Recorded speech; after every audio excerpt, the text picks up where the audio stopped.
খবরদার, খবরদার,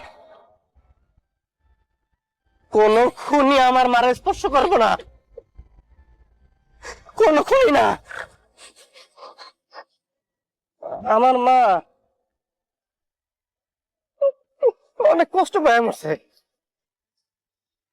যেই মানুষটা তো করে 10 মাস পেটে, 3 বছর বুকে, আর সারাটা জীবন হৃদয়ে রাখছে, তোরা প্রতিনিয়ত তার হৃদয়টা ক্ষত বিক্ষত করছস। আমার মা শেষে আর খাইতো না, ঠিক মতো ঘুমাইতো না, খালি চিন্তা করতো, চিন্তা করতো, চিন্তা করতো।